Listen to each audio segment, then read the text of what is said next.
मित्रांनो, तुमचं पुन्हा एकदा GB स्टोरी टेलर या यूट्यूब चॅनलवर स्वागत आहे. आजच्या आपल्या गोष्टीचं नाव आहे कैद. लेखक ऋषिकेश सोनार. पण गोष्ट सुरू करण्याआधी जर कोणी या चॅनलवर पहिल्यांदाच आलेले असाल तर त्यांनी ह्या चॅनलला सबस्क्राईब करायला विसरू नका. चला तर मग अजिबात वेळ न घालवता गोष्टीला सुरुवात करूया.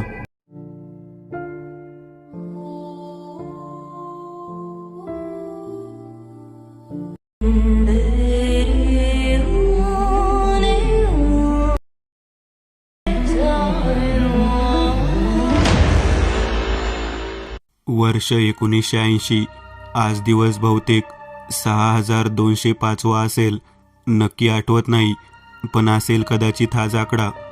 विनय स्वतःशीच पुटपुटत होता व काळ्या भिंतीवर उभ्या आडव्या मारलेल्या रेखांमधून स्वतःच्या अस्तित्वाचे उत्तर शोधत होता.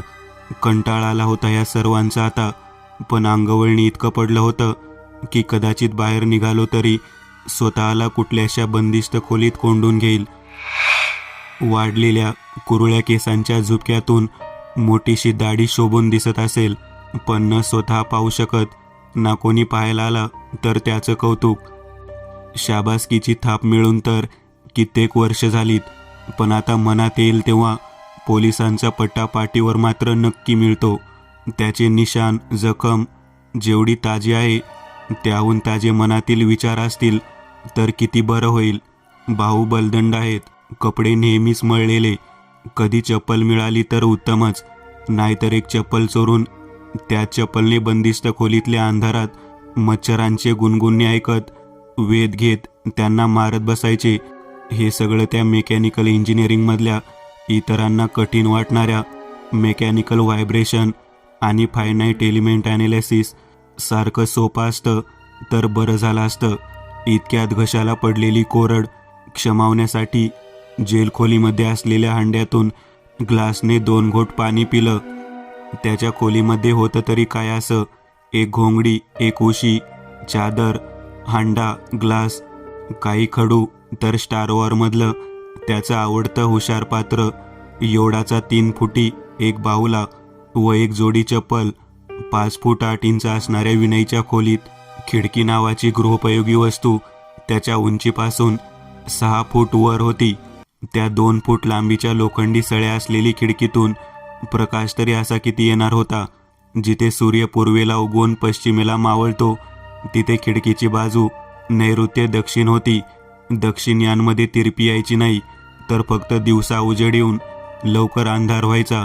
हे सगळं ऐकून गोंधळून जाऊ नका. हा आहे विनय. विनय एका वासिमाबाद इथल्या वासिम एका पुरातन वाड्या वजा जेलमध्ये गेल्या 17 वर्षांपासून कैद आहे. 17व्या शतकात मुघल राजा वसीम खान याने युद्धकैदी, राजदरबारी, फितूर व फितूरवादी व्यक्तींना डांबून ठेवण्यासाठी वासिमाबादमधल्या त्याच्या एका वाड्याचं जेलमध्ये रूपांतर केलं. पुढे भारत सरकारच्या प्रजासत्ताक कारकिर्दीत सरकारने ते भारतातल्या कैद्यासाठी उपलब्ध केला, कोर्टाच्या आदेशानुसार. तर विनय हा अशा अगदीच जुन्या झालेल्या 4 मजली जेलमध्ये 4थ्या माळ्यावर बंदिस्त आहे. पहिला मजला हा जेल ऑफिस कर्मचारी, दुसरा कॅन्टीन, तर 3रा व 4था हा जेल कैदीसाठी. तसे जेल मोठे आहे, पण पडीक ही तितकेच आहे. व आजूबाजूला वासिमाबाद शहर. जेलचा जेलर हा सत्यबहादूर सिंग हा आहे, पण सगळेच त्यांना सिंग साहब बोलतात. विनय हा एक हुशार इंजिनिअरिंग विद्यार्थी. सेमिस्टर 8व्या वर्षाच्या फायनल परीक्षा पहिला नंबर ठरलेला. आयुष्यातील उमेदीची 17 वर्ष जेलच्या अंधार कोठडीत गेली. आता वय 40 झाला होता. गेल्या कित्येक वर्षांपासून अभ्यासाची त्याला इच्छा होत असते, बाहेर पडण्याहून जास्त, पण रात्रीचा होणारा शारीरिक आणि मानसिक त्रास सहन होत नसतो. ते सावरतच दिवस कधी निघून जातो हे कळत नाही. अंगावर आलेले पट्ट्याचे उरण, ठिकठिकाणी नखांनी केलेले ओरखडे आणि रोज दुखत असलेला घसा हा मनातच बोलायला भाग पडतो. विनय थोडा हळू आवाजात डोळ्यांत आसव घेत म्हणाला, तू आता बोल ना माझ्याशी. रोज रात्रीच का बोलतोस? खिडकीवर चढून बाहेर काय बदललंय हे मला सांगत का नाहीस? सकाळचा निर्जीव एवढाच, तो काय बोलणार? दुपारी जेवणात आलेलं डाळ भात आणि 2 अंडी जेवून विनय झोपू पाहत होता, पण हातात आलेल्या खडूनी काही नक्षी काढत दुपार कधी टळली विनयला कळलेच नाही. संध्याकाळी 5:30ला एक जेल पोलीस अचानक येतो. विनयचा नुकताच डोळा लागला होता. विनयला जाग येते ती त्या पोलिसाने उघडलेल्या कुलपाच्या आवाजाने. विनय डोळे चोळत उठून बसतो. तो पोलीस विनयच्या खोलीची झाडाझडती घेतो व नीट खात्री करूनच बाहेरील उभ्या असलेल्या सिनियर इन्स्पेक्टर भागवतना आत यायची परवानगी देतो.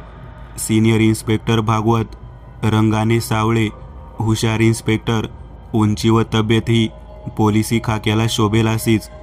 17 वर्षापूर्वी विनयची केस त्यांच्याकडेच होती. त्यांची बदली नागपूरला झाली होती, पण विनयच्या केसमधील काही गोष्टींची पुन्हा शहानिशा करण्यासाठी ते विनयशी चर्चा करण्यासाठी आले होते. भागवत आत येतात व विनयला म्हणतात, तुझा वेळ नाही घेत, पण राकेश आला होता. त्या दिवशी तू खरंच जॉब शोधायला बाहेर पडला होतास म्हणून. विनय तेवढ्याच कुत्सित स्मित करून बोलतो, ज्याला वेळेचं भान नाही त्याचा वेळ तरी तुम्ही का घेणार? निघून जा इथून साहेब. व विनय त्यावर खेकसतो. तसा मागील पोलीस पुढे येऊन विनयला दमदाटी करतो. तोवर भागवत खोलीमधून दुःखी होऊन निघून गेलेला असतो. विनय गतकाळातल्या काही आठवणी उगाळत रडतो खरा, पण हे अश्रू रोज रात्री रौद्र रूप धारण करतात. त्याला जेलमधील 4था मजला हा तसा बदनाम असतो, कारण त्या माळ्यावर काही पोलिसांनी उड्या घेऊन आत्महत्या केल्या होत्या. तर काहींना अक्षरशः वेड लागलं होतं, म्हणून त्या माळ्यावर सुरक्षा रक्षक तसे कमीच तैनात असतात. म्हणून प्रत्येक खोलीमध्ये नेहमीपेक्षा जास्त जाड लोखंडी सळ्या, लोखंडी दरवाजे लावलेले असतात. विनयच्या आजूबाजूला खोलींमध्ये कैदी नसतात. त्या माळ्यावर फक्त 12 क्रूर कैदी ठेवलेत, बरेच अंतर ठेवून. त्यातील एक विनय. रात्री पुन्हा तेच आलेले जेवण जेवून विनय साधारण 9:30-10ला झोपी गेला. मच्छरांचे गुणगुणणे सवयीचे होते. गाढ झोप लागली होतीच विनयला की त्याच्या खांद्यावर कसलीशी थाप पडली. कोपऱ्यात ठेवलेला योडा त्याच्या जवळ उभा होता. त्या योडाने फक्त विनयच्या अंगाजवळ हात केला आणि विनय खूप जोरात त्याच्या समोरच्या लोखंडी दरवाजाला आपटला गेला. विनय कळवळला, कारण त्याचं डोकं आणि पाठीवर जोराचा मार बसला. विनय उठू पाहतो. पुन्हा योडाने त्याला त्या अंधाऱ्या कोठडीत आधांतरी उडवलं आणि बाजूच्या दगडी भिंतीवर पुन्हा आपटलं. विनय खाली पडला. हसून योडा म्हणाला, तू अजून काय करू शकतोस रे? फक्त मारू शकतोस, जीवानिशी तर नाही मारू शकत. खरं तर विनयला या माराची गेल्या 17 वर्षांपासून सवय झाली होती. रोज रात्री त्या जेलमध्ये विनयचा शारीरिक व मानसिक छळ व्हायचा. कधी आपटले जाणे तर विनयला आतल्या आत शुद्ध आरेपर्यंत मार मिळायचा. विनयच्या किंकाळ्या इतक्या असायच्या की सकाळी घसा दुखू लागायचा व अंगावर उरण. कधी तासनतास ओनवे उभे राहणे वा भिंतीवर हवेत तरंगत गळा दाबल्यासारखे उभे राहणे, हे सर्व बरेच तास चालायचं. सुरुवातीला विनयला अनुभव आल्यावर त्या योडाला फाडून फेकायचा प्रयत्नही केला, पण प्रत्येक वेळेस फेकले जाणे रोजचेच झाले होते. 17 वर्षांपासूनची कैद, रोज रात्रीचा अविरत मार, विनयसाठी हेच आता जगणे झाले होते. मृत्यू यातना जिवंतपणी भोगणाऱ्या विनयला आत्महत्या हा पर्यायही नव्हता, कारण जेलच्या त्या 4 भिंतीत आत्महत्या तरी कुठून करणार? सकाळ झाली तर विनयच्या अंगावर ना चादर होती ना खाली गोधडी. सर्वच विस्कटलं आणि तो कोठडीच्या एका कोपऱ्यात लांब फेकला गेलेला. सकाळ झाली होती. विनय मार खाऊन उठला होता. रात्री पाठीवर लागलेल्या सळ्यांचा मार स्पष्ट होता. विनयने दाबून पाहिलं तर तडफड झाली जीवाची. सकाळचे 8:30 वाजले असतील. एका जेल पोलीसने विनयच्या लॉकअप रूमचे दार उघडले. तोवर विनयने अंगावर कैदीचे कपडे चढवलेच होते. त्याने विनयकडे पाहिलेही नाही व तो विनयला बोलला, हे चल उठ आंघोळीला. विनय उठला.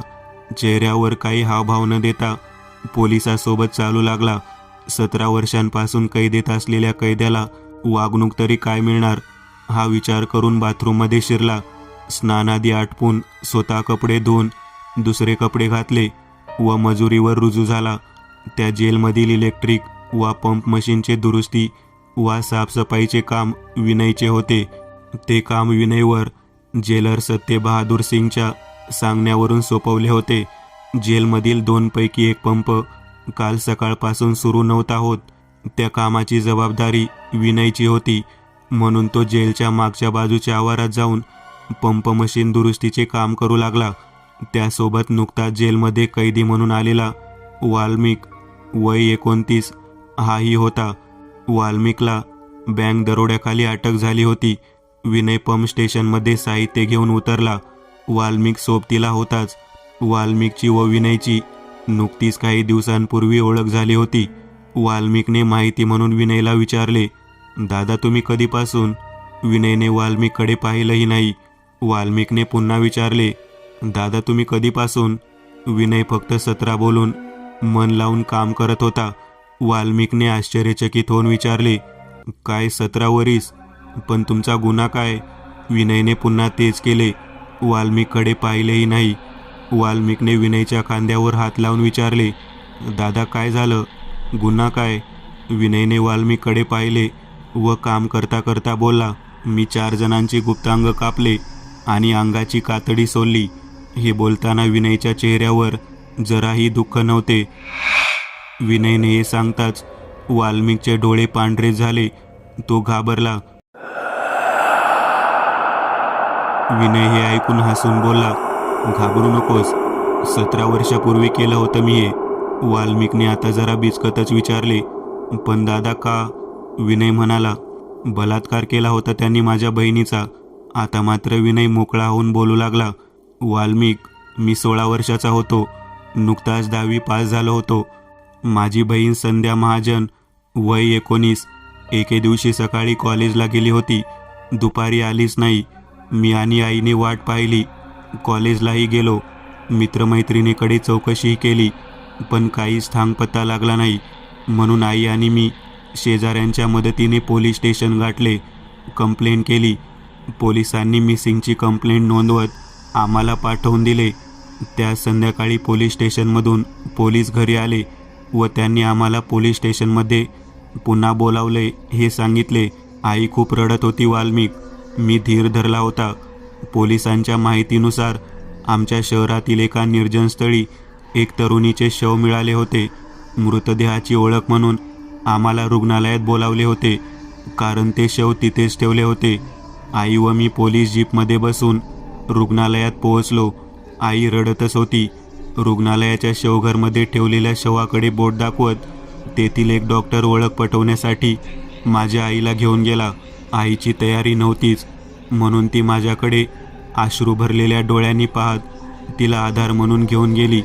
डॉक्टरने शवावरील सफेद कापड बाजूला काढत आईला तोंड पाहायला सांगितले. तर अरे वाल्मिक, ते शव माझ्या बहिणीचे होते.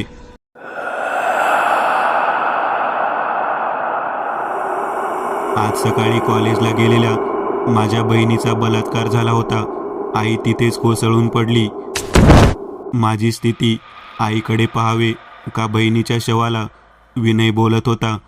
मी हिम्मत करत पहिले बहिणीकडे, तर जबरदस्तीने मारून विद्रूप केलेला चेहरा व मानेवर हातावर ओरखडलेल्या तिच्या देहावरच्या जखमा ताज्या होत्या व स्पष्ट होत्या. बहीण माझी हाल होऊन गेली. आईपेक्षा जास्त माया लावून गेली.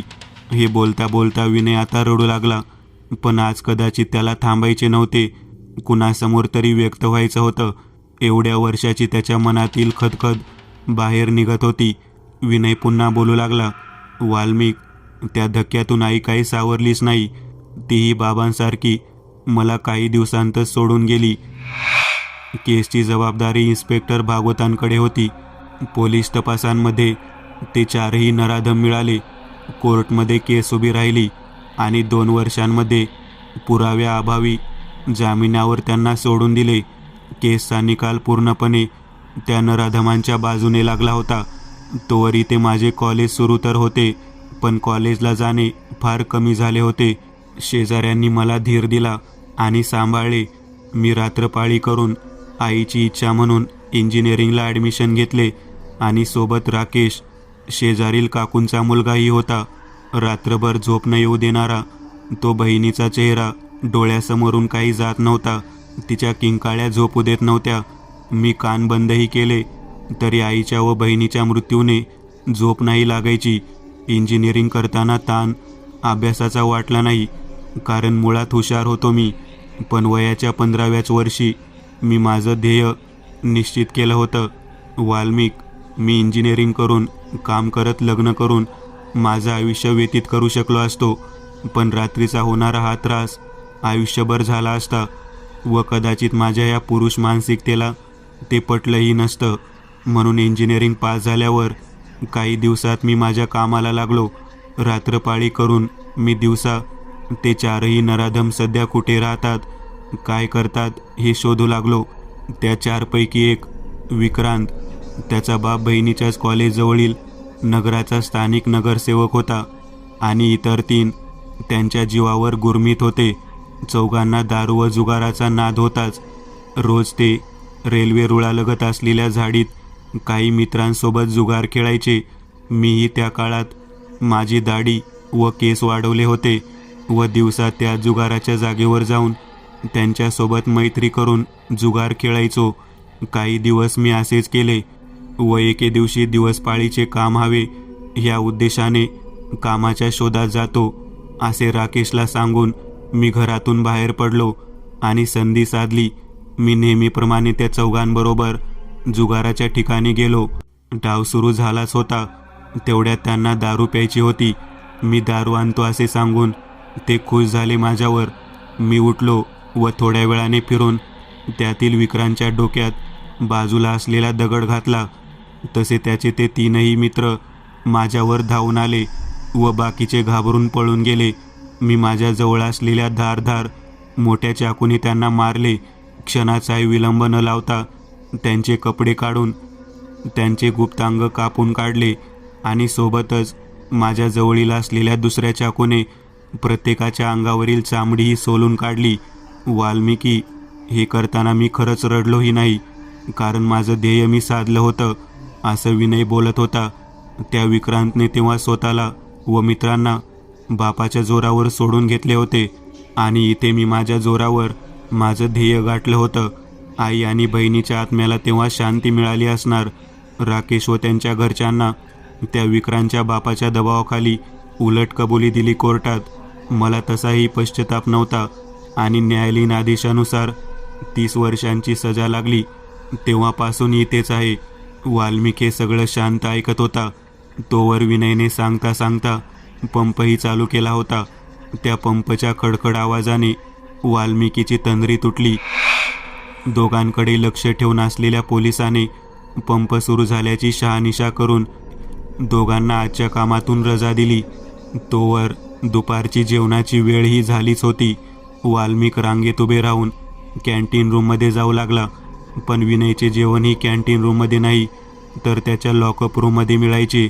वर येताना विनयच्या मनात अजूनही ते शब्द फिरत होते जे मगाशी वाल्मिक बोलला होता. कॅन्टीनमध्ये जाताना वाल्मिकी बोलला होता की, दादा, तुम्ही जे केले ते बरोबर केले. फक्त एक चुकलं की त्या विक्रांतच्या बापाला जिता सोडला. त्याला पोराच्या दुःखात नाही तर त्याला बी तेव्हाच मारून टाकायला पाहिजे होता. तो बी तेवढाच दोषी आहे. दुपार झाली होती. विनय दुपारचे जेवण पोटभर जेवला होता. वेळ साधारण 3ची असेल. विनयच्या मनात घोळत असलेला विचार त्याच्या तर्कबुद्धीला चालना देणारा असाच होता. उलटसुलट विचार करून विनय झोपी गेला.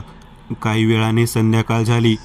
तेव्हा साधारण 7:30 वाजता सत्यबहादूर सिंग हे काही पोलीस अधिकाऱ्यांसोबत विनयच्या कोठडीबाहेर आले होते.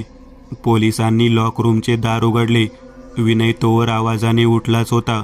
लॉक रूमची व विनयची झाडाझडती घेऊन सिंग साहेबांना आतमध्ये यायची परवानगी दिली. सिंग साहेब तिथे विनयने सकाळी पंप दुरुस्ती केलेल्या कामाची प्रशंसा करायला आले होते. त्यांचा दरारा जेलमध्ये वेगळाच होता. आत येताच ते म्हणाले, कैसे हो विनय? विनयने खांदा भिंतीला टेकवून उभा राहिला व नजरेला नजर भिडवत म्हणाला, ठीक हूँ. त्यावर सिंग साहब म्हणाले, सुबह जो तूने काम किया है वो वाकई काबिल के तारीफ है, इसलिए मैं खुद तेरे उस काम की प्रशंसा करने आ गया. त्यावर विनय फक्त ठीक आहे असं होकारार्थी बोलला. सिंग साहब कळून चुकले की एवढा वर्ष एकलकोंडा कोठडीत राहिलेल्या व्यक्तीची मनस्थिती कशी झाली असेल. कुणाशी न बोलण्याची मनस्थिती आपल्यातच असलेली. म्हणून सिंग साहब फक्त धन्यवाद बोलून झटकन निघून गेले. विनय कुठल्याही प्रतिक्रिया देण्याच्या मनस्थितीत नव्हता. तो खाली बसला व पुन्हा वाल्मिक बोललेल्या शब्दांवर विचार करू लागला. 17 वर्षांनी विनयच्या मनात कुठला तरी विचार घोळत होता. कारण निस्तेज झालेलं त्याच्या रिकामी मनात विचाराच्या भेगा पाडणारे असे ते शब्द होते व त्या कोठडीत राहून एकलकोंडी बनलेली अजून हिंस्र प्रवृत्तीही तेवढीच कारणीभूत होती. हा विचार करत लॉकअपमध्ये रात्रीचं जेवण आले. आज जेवणाला तांदळाची भाकरी, डाळ, 2 अंडी व भात होता. विनय जेवण पोट भरून जेवला, पण जेवताना भाकरीचा चतकूर तुकडा बाजूला काढून ठेवला आणि खिडकीबाहेर इतर पक्ष्यांसाठी फेकून दिला. आज बऱ्याच वर्षांनी काहीतरी पुण्य करावं असं आतून वाटलं असावं. ताट घ्यायला आलेल्या पोलिसाला बाथरूमला जायची मागणी करून नैसर्गिक विधी आटपून पुन्हा लॉकअप रूममध्ये स्थिर स्थावर झाला. पुन्हा त्या रात्री तेच घडलं जे गेल्या 17 वर्षांपासून घडतंय. रात्रीचे 2:30 वाजले असतील. विनयला जेव्हा जाग आली तेव्हा तो हवेत आधांतरी तरंगत होता. अचानक हवेत विनयची कोस बदलली आणि बाजूच्या भिंतीसमोर जाऊन आपटून खाली पडला.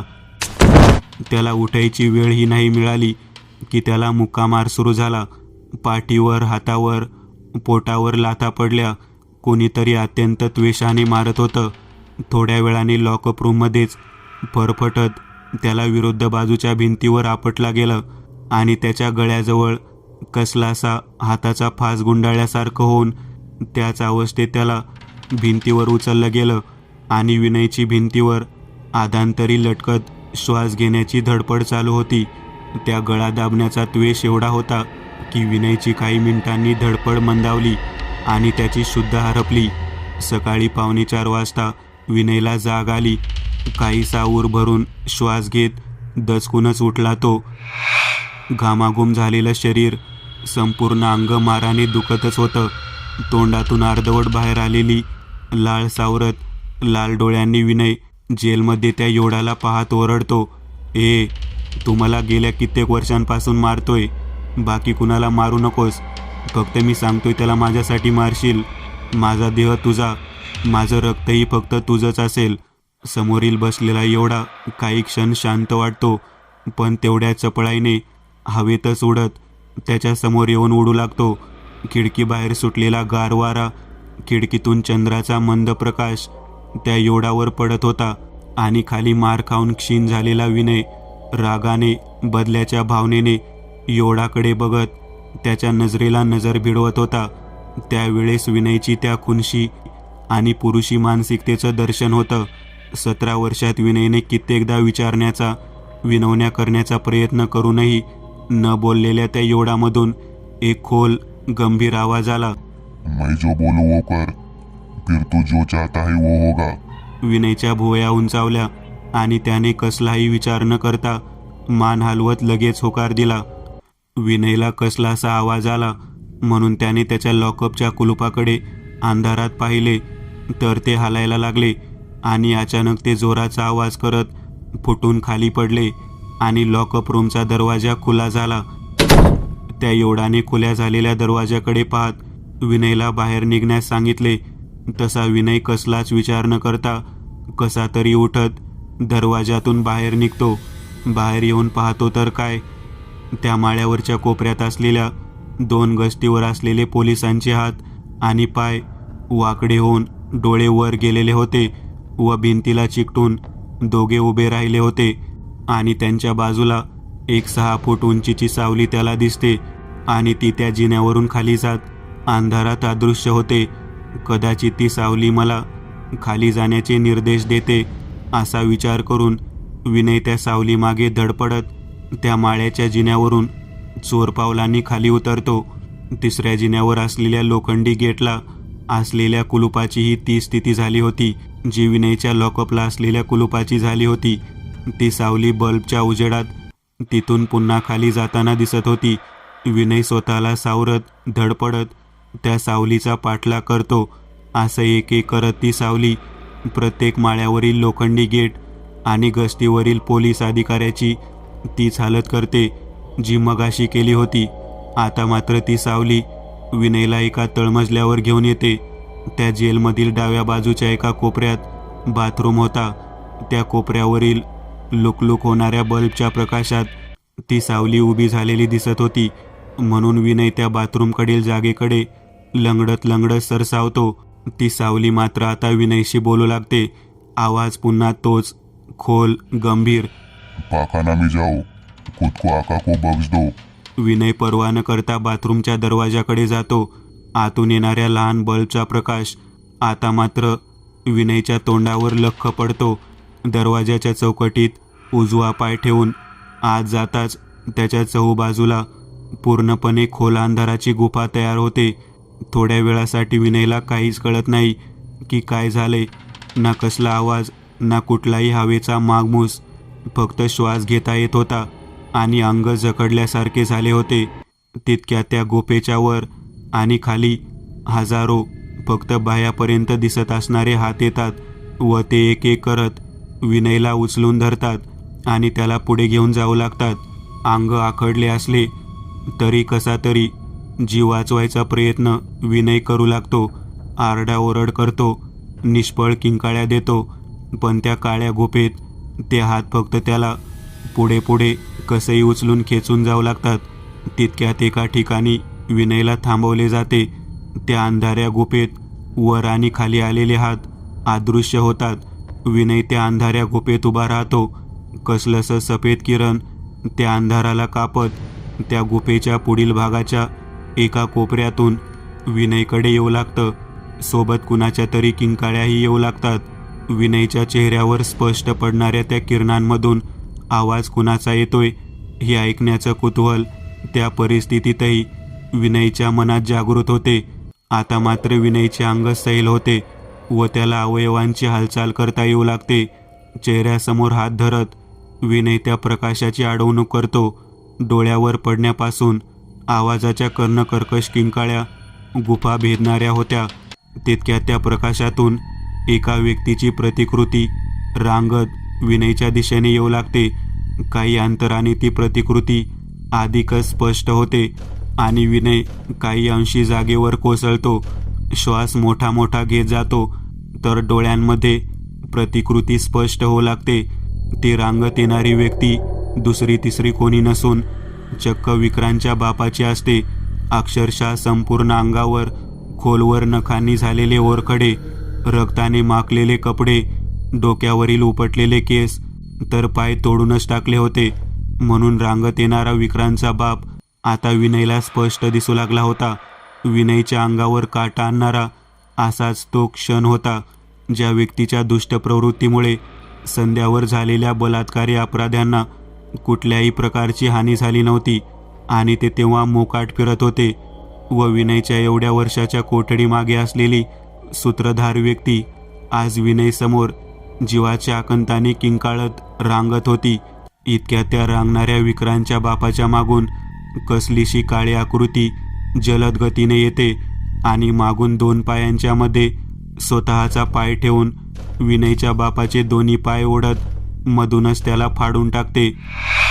विक्रांतच्या बापाचा मृत्यू विनय डोळ्यांदेखत पाहतो. 17 वर्ष हालाकीचा मार खाऊनही न रडलेला विनय आज मात्र त्या अंधाऱ्या गुफेमध्ये हांबरडा फोडून रडू लागतो. ती काळी आकृती आता विनयच्या दिशेने चालत येते. विनय वर बघून पाहतो तर ती आकृती विनय समोर उभी राहते आणि त्या आकृतीमधून एक आवाज येतो, तेरी ख्वाहिश पुरी. आणि विनयच्या मानेत नख खुपसून त्याची मान धडापासून वेगळी करून त्याला मारून टाकतो. विनयचा मृत्यू होतो त्या अंधाऱ्या गुफेत. हजारो हात पुन्हा त्या गुफेत येऊन विनयच्या देहाचे तुकडे तुकडे करतात आणि काही वेळाने त्या हातांच्या गर्दीत ते तुकडे नाहीसे होतात. विनय नावाचे एक हिंस्र पुरुषी कुटुंबप्रेमी व्यक्तिमत्व तिथे संपले होते. स्वतःचे प्राण देऊन विनयने त्याचा बदला पूर्ण केला होता व तो त्याच्या शारीरिक कैदेतून मुक्त झाला होता. इथे काही महत्त्वाचे प्रश्न उभे राहतात, जसे की विनयला त्रास देणारी आत्मा कुणाची होती आणि ती त्रास तरी का देत होती? ती सावली कोणाची होती? इतक्या वर्षानंतरच का ती आत्मा बोलली वा का तिने मुक्त केलं विनयला त्या शारीरिक मारहाणीच्या कैदेतून? आणि महत्त्वाचे म्हणजे विक्रांतच्या बापाला मारण्याची वाच्यता झालीच नव्हती, मग तो त्या गुफेत कसा होता? या प्रश्नांची उत्तरे जाणून घेण्यासाठी ऐका. 17व्या शतकात राजा वसीम खानला काही गुप्तचरांकडून एका सांसारिक सुखाच्या व राजगादीच्या लालसेत असणाऱ्या व वाईट शक्तीसोबत आकृष्ट असणाऱ्या पीरची खबर लागली असते. या पीरचे नाव मुराद मिर्झा असे होते, ज्याच्याकडे वाईट शक्तींनी परिपक्व असणारा एक जिन होता, ज्याचे नाव दिनार होते. पीर मुरादला जिनची शक्ती वाढवण्यासाठी काही व्यक्तींचा बळी तर काहींना जिनच्या हवाली केलं जात असे, जेणेकरून तो त्या व्यक्तींना हाल हाल करून मारत असे. मुघल बादशाह वसीम खानला या गोष्टींची कुणकुण लागताच स्वतः त्या पीरवर त्याच्या राहत्या एका कबरीवजा जागेवर सैन्यांसोबत हल्ला करतो. बादशहाची युक्ती व अल्लावर असलेली श्रद्धा ह्यामुळे तो पीर मुराद मिर्झा जेरबंद होतो. राजाच्या नीतिकारांच्या सल्ल्यानुसार मुरादवर चोख लक्ष ठेवण्यासाठी त्याला इतर कुठेही न ठेवता खुद्द वासिम वाड्यात असलेल्या तळघर जेलमध्ये ठेवण्यात येतं. परंतु काही दिवसांनी बादशाह वसीम खान स्वतः आजारी पडून हाल हाल होऊन त्याच वाड्यात मरण पावतो. राज्याची आलेली अचानक जबाबदारी पाहता आणि मुराद मिर्झाची भीती पाहता राज्यकर्त्यांना वाडा सोडावा लागला. मुराद खानला आता मारणेही अशक्य झाले होते, कारण त्या वाड्याच्या तळघरालाच त्याने दिनारच्या वाईट शक्तींनी भारून टाकलं होतं. व त्या वाड्याचं पुढे काय झालं हे आपण ऐकलेलंच आहे. विनयला त्रास देणारी आत्मा हा खुद्द जिन दिनार होता. इतक्या वर्षांपासून होणाऱ्या पोलिसांच्या हत्येला जबाबदारही दिनारच होता, जो तो मुराद मिर्झाच्या सांगण्यानुसार हे सगळं करत होता. ती सावली ही दिनारचेच एक रूप होते. इतक्या वर्षांपासून फक्त विनयला हाल करून मारणाऱ्या दिनारसमोर जेव्हा विनयने आणखी एकाच्या खुनाचा प्रस्ताव ठेवला, तेव्हा दिनारची भूक अजूनच वाढली, म्हणून तो बोलू लागला होता. आणि त्याच्या पारलौकिक शक्तींनी त्याने विनयच्या मनातील विक्रांतच्या बापाला मारण्याच्या इच्छेला जाणले होते आणि त्या अंधाऱ्या गुफेत ढकलून विनय समोर त्याला हाल हाल करून मारले व विनयची स्वमरणाची इच्छा म्हणून त्यालाही दिनार मारून टाकतो. दिनार एक क्रूर जिन असल्या कारणाने तो फक्त मृत्यूच्या बदल्यात मृत्यू व हाल मागत असे. मित्रांनो, आज पुरतं एवढंच. तुम्हाला जर काही गोष्ट आवडली असेल तर नक्की लाईक करा. तुमच्यापैकी बरेचसे जण व्हिडिओ लाईक न करताच पळून जातात, पण हा जर व्हिडिओ तुम्ही लाईक केला तर मला जरा बरं वाटेल आणि असेच भारी भारी व्हिडिओ बनवायची माझ्यात एनर्जी येईल. त्यामुळे नक्की लाईक करा. आणि अजूनही कोणी या चॅनलला सबस्क्राईब केलेलं नसाल तर लगेच सबस्क्राईब करून टाका. आणि बाजूची घंटी ती मात्र दाबायला विसरू नका. देवाची घंटी आहे ती. चला तर मग पुन्हा भेटूया अशीच एक आगळी वेगळी गोष्ट घेऊन पुढच्या